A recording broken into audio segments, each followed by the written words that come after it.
ساکنان ناحیه واسه نشستمو خواجه مومین و علی شیرخلوف چمپیون جهان شدند.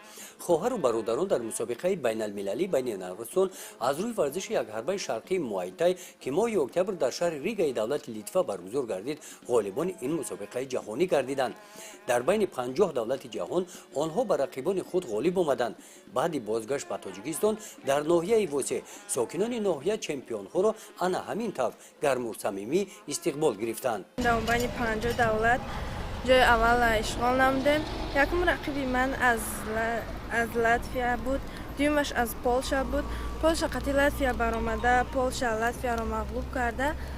یکم را گرفت، بعد پولشا قطعی من برآمده، من پولشا را مغلوب کرده. لاتویا قطعی من برآمد نکرد.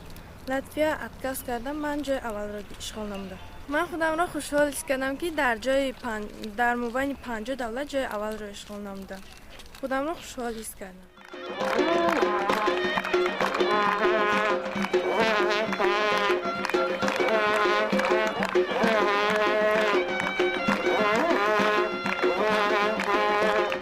بخشیده به این واقعه فرحبخش در حیات ورزشگران ناحیه، رئیس ناحیه واسه غفورزاده موسی ظریف در حضور ورزشگران برآمد نموده قید نمودند که مقامات اجرایی حاکمیت دولتی ناحیه من بعد نیز همه امکانیت‌ها را به عامه‌گردانی ورزش، تشویق طرز حیات سالم و رشد ورزش سفربر می‌سازد.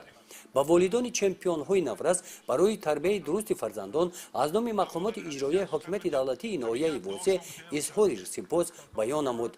عائله خلوف و خواهر و برادران خلوف‌ها دستپروران مکتب ورزشی ناحیه واسه بوده تحت سرپرستی استاد ورزش جمهوری تاجیکستان پدرشان سفرعلی خلوف مشغول تمرین می‌نمایند.